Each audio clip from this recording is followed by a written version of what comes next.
Welcome to Your Future Starts Now, the go-to podcast for extraordinary women who are ready to step into their next chapter with authentic confidence. I'm your host, Gia empowerment coach, motivational speaker, children's book author, and girl mom.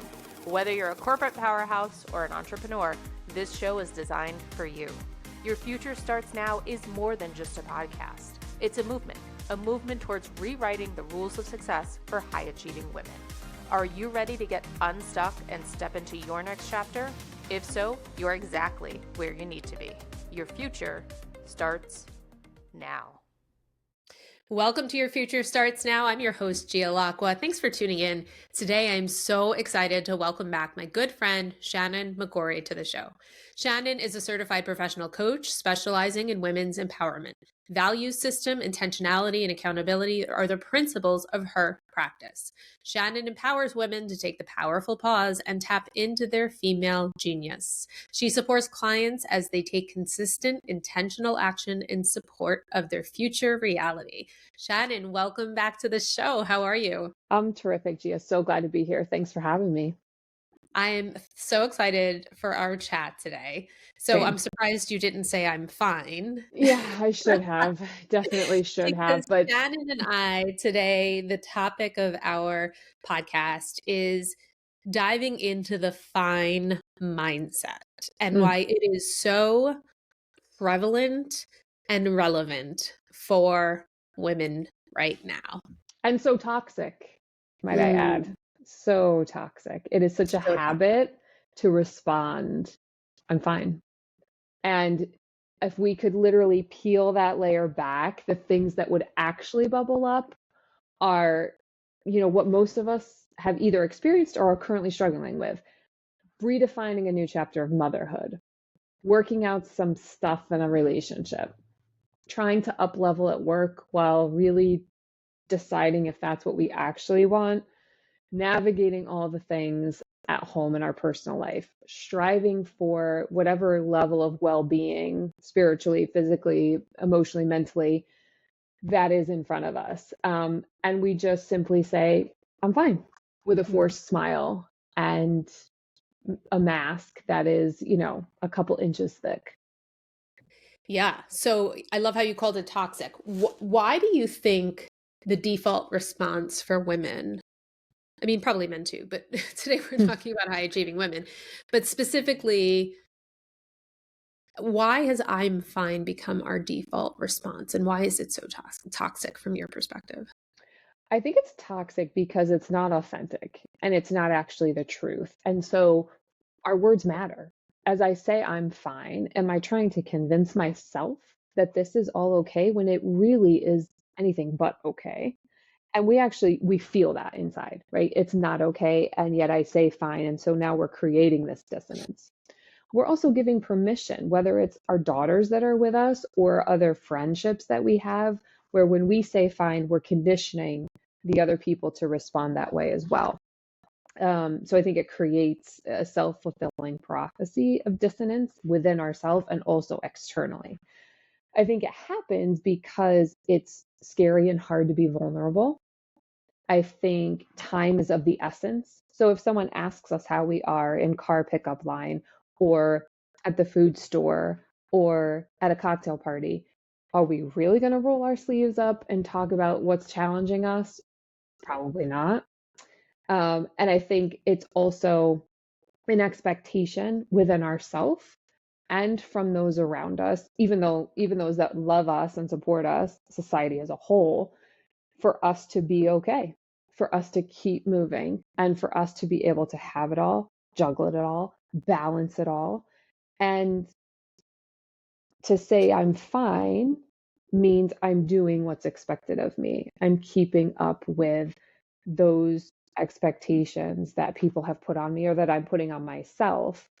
I can do this. And who doesn't want to feel like they're worthy? Who doesn't want to feel like they're enough and that they're doing it?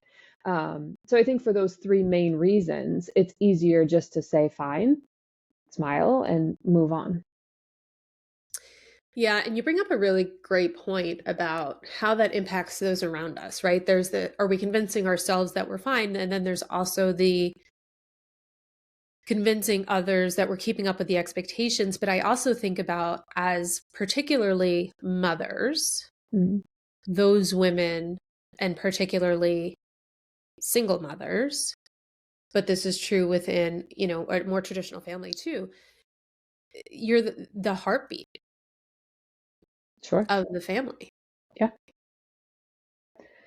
And I remember reading a long time ago, I think it was Maya Angelou who said, people may not remember what you said, but they'll remember how you made them feel. And that's true here. When I say fine, my daughters have called me out on it too. Like, what's wrong, mom? I'm like, I'm good. I'm fine. Like, no, you're not.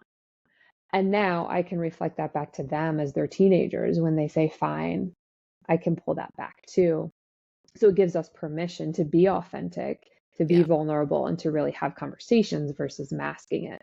Um, because what we do and say is modeling for those around us at the family, in the family, and at home too, for sure. Yeah. Yeah. So I think there's definitely a ripple effect there too. And I love how you're able to call it out with those you love. You've done it with me as well when I'm like, I'm fine. And you're like, but are you? Are you, Gia? Right. And so I love that, because it is important to recognize that, we're not being authentic when we say that most of the time. Now, recently, we both attended women's conferences. So you were part of the Pennsylvania Conference for Women recently, and I was also part of the New Jersey Conference for Women. So different conferences, different dates. But I would love to just get from your perspective, what themes you saw, what are the things that you found that women have been struggling with the most?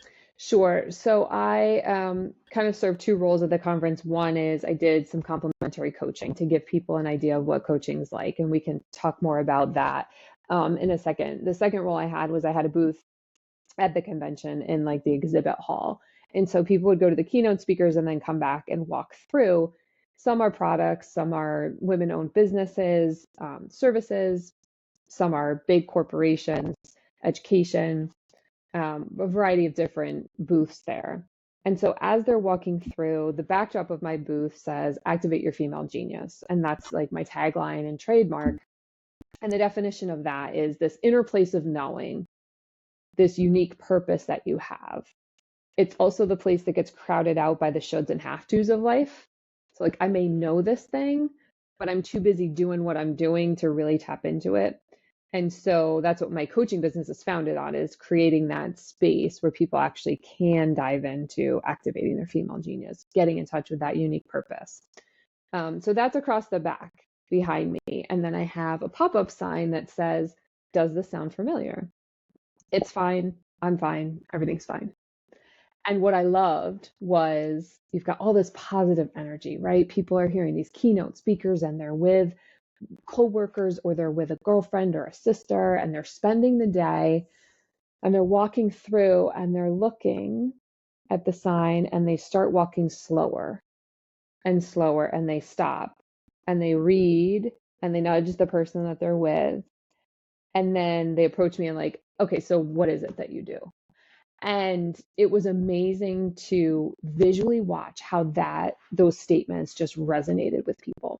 And as I would start to talk to them, like, you're talking to me. And it went from like silly, like, yeah, I'm fine, to like more stoic, more introspective, very quickly, Gia, of like, no, you're describing me and it's actually not okay. And that really hit home for me, that we do have this commonality with each other, that was really very striking. So interesting. So that message really resonated. So the I'm fine, it's fine, everything's fine, right? So prevalent is really a mask for how we're feeling, which is mostly overwhelmed, unfulfilled, and disconnected. hmm For sure. And people don't want to feel that way, right? They want to feel more freedom. They want to feel more authentic. They want to feel less busy.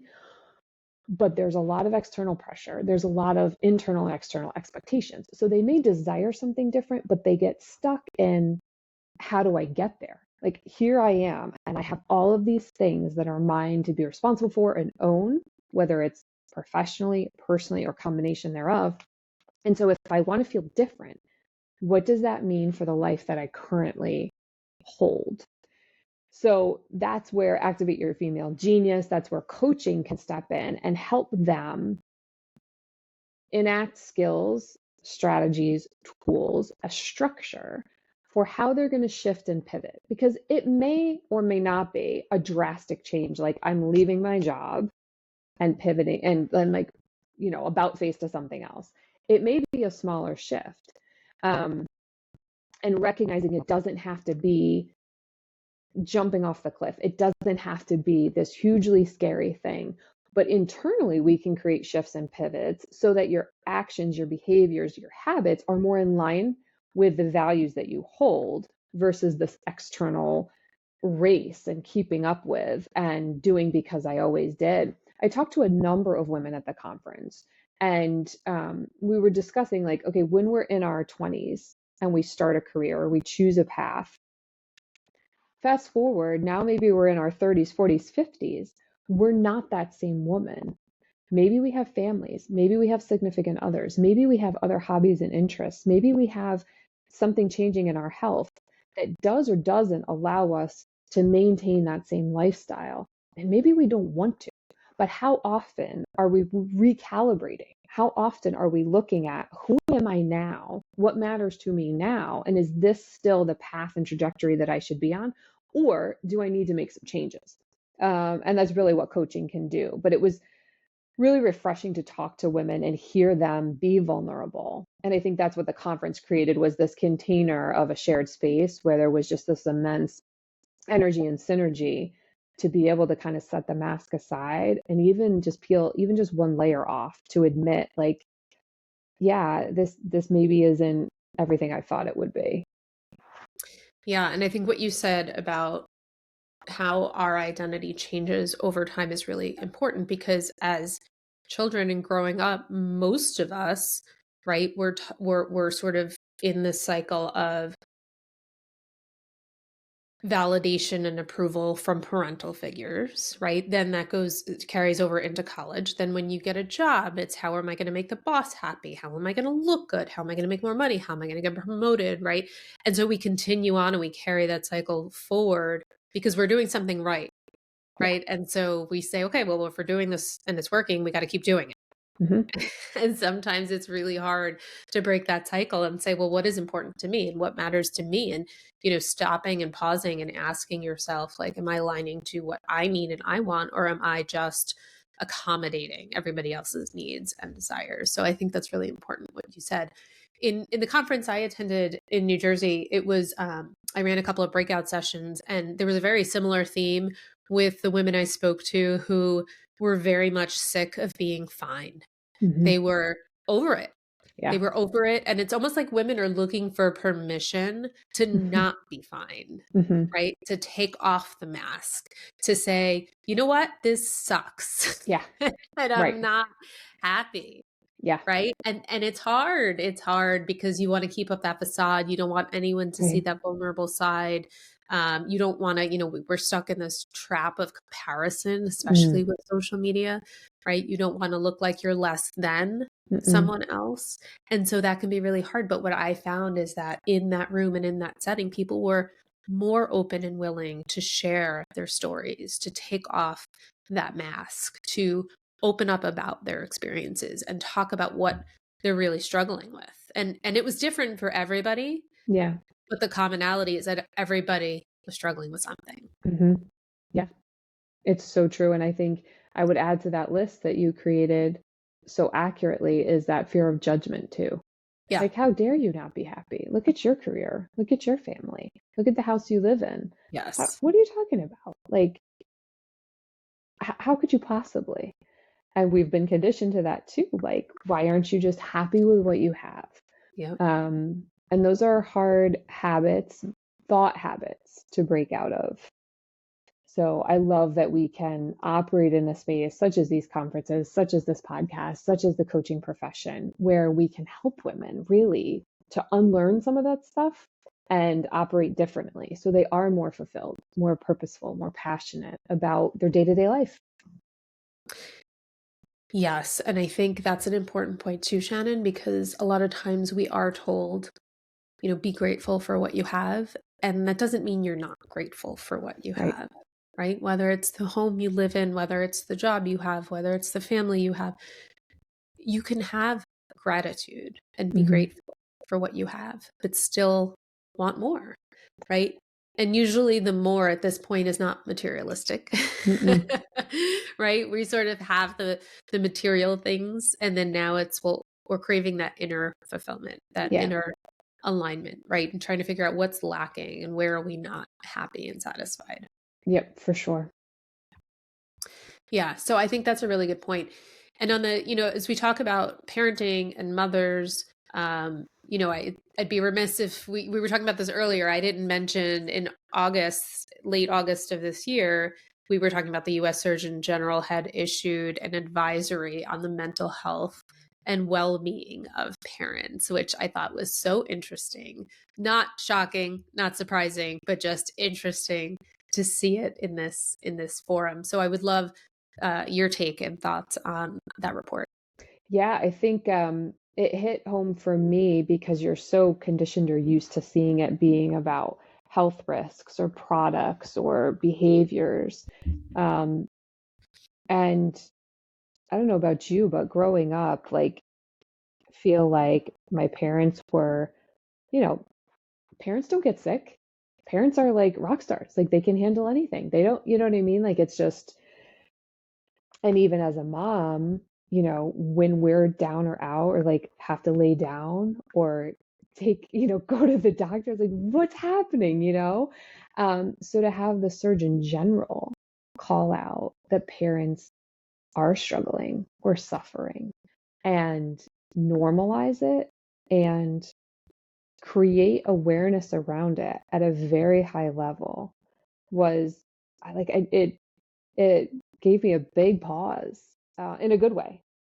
I personally have identified with that as well. I think coming out of COVID and the subsequent days, months, weeks that followed after that, when our children, like as a whole, as a nation, right, there were bands of age groups of children that really struggled with mental health after COVID. And who's caring for those? The parents, the caregivers. So then there goes the domino, correct? I mean, if they're struggling and we support them, and there's an immense amount of outpouring, I would imagine, of energy and resource and stress.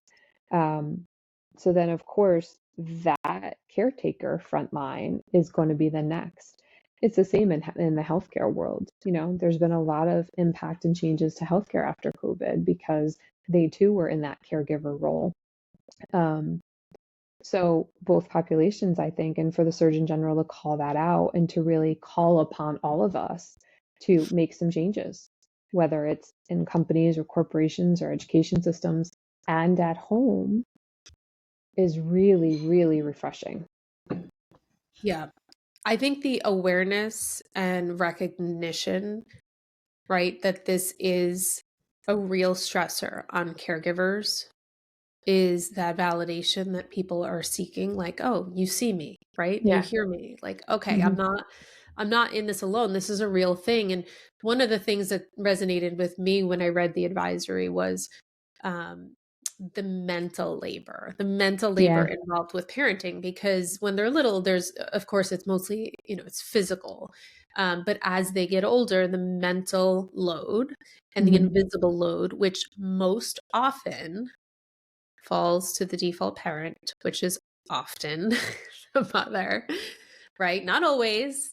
Um, but it's, balancing the schedules, anticipating their needs, making appointments, dealing with the stress and anxiety they bring home, to your point about who's caring for them and then how does that impact you. So I think the recognition and the awareness and putting it out there is really important. But now I think the real work comes, as you said, what are the systemic changes that need to happen, because it is a problem that parenting is not, it's undervalued work, right? It's Hmm. not as valued as it should be, and it's unfortunate, and that's where we are. So what are the systemic cultural, societal changes we can make to support both mothers and fathers Hmm. in the world. Right. And I think there's those systemic changes that are necessary. And I think that internally we have level setting and introspection to do as well, because we cannot expect that, for example, after taking a maternity leave and returning to your desk, that you're going to feel the same way you did 9, 10 months prior, 11 months prior. You're not the same person. And so to think that you're going to hold these two very valuable things, your profession, your career, and your family, now that you have a child, equally is crazy, you know? And so, Yeah. and as they grow up, maybe it used to be as easy as like, I'm going to take the early train home so that I can get to the soccer game. It also might be the mental and emotional load of at 10 o'clock at night when the teenager comes in to talk to me, or at 8 o'clock at night when he or she is upset about a friendship issue. To your point, it has a trajectory and a change over the course of the child's lifetime and over the course of the family lifetime, Yep. where the needs of the parent and the caregiver are different: physical, emotional, intellectual. And to be able to have the capacity for that at the end of a long work day, you're basically ramping up again for your other role. And are you full of energy? Are you at your best thinking? Are you at your most compassionate, understanding, loving, whether it's tough love or compassionate love, self? That's a big ask. Yeah, for sure. And I think about also what comes up for me is how are, women, in particular mothers, how are we caring for ourselves, right? Because it's Mm-hmm. like we're so busy caring for everybody else. Mm-hmm. Who's caring for us? And I think that's where, and it can be really hard for us to take that time out to make time to care for ourselves, but Mm-hmm. also exactly what you just said, why it is so important. So I would love to know from your perspective for women who might be listening to this and struggling with, yeah, I feel that pain. What advice would you have for them? Sure. So it's way different than like the self-care of, go get a massage and get your nails done. Like, don't get me wrong, I love both of those things, but those aren't the introspective anchors that are going to make the long game difference for you. So what I like to tell people is coaching is that sacred space. It's not therapy and it's not going to HR either, but it's that sacred space where you're going to be set up with a consistent timeout for yourself. And it's not just to vent about the things that are going wrong. It's really to learn some skills and strategies and tools that are going to allow you to get back in touch with what you value most. And then you're going to be able to put habits and behaviors and actions in place that honor those values. So if you have that crossroads between being a high impact woman and a career driven person and wanting to be there for your family, kids, personal relationship, friendships, whatever that is in your personal life, they're going to fight for the same resource of time and energy and bandwidth that you've got. So if you go get a massage, great, but that's not addressing that core tension and issue. When you can work with a coach and look at your values and what matters to you and your schedule and your time and the energy and the resources available to you, that's where you can actually support yourself, because no one else is going to figure that out for you, and no one else is going to come in and rescue you with a day off or additional paid time off or a cooked meal or a carpool ride.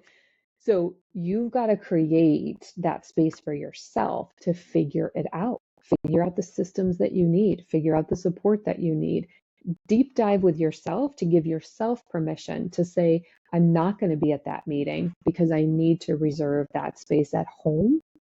Or I am getting up at 5:30 and working out because I know that makes me a much better employee and mom, because I've been able to ensure my physical well-being however many times a week.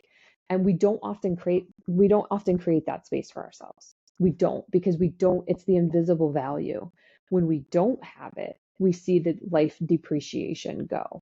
When we do have it, then things are more in alignment. They're clicking. We're feeling better. We're more purposeful. We're more patient. We're more productive.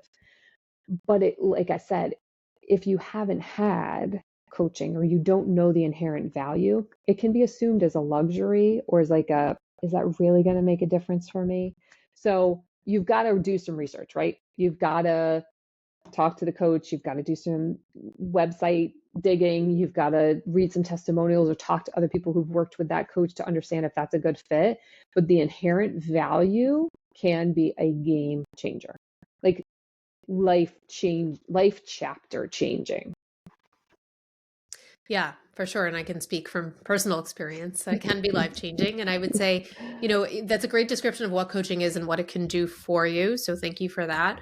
What would you say to women who maybe are listening to this and maybe on the fence about whether or not to invest both the time and the energy and the financial investment in coaching?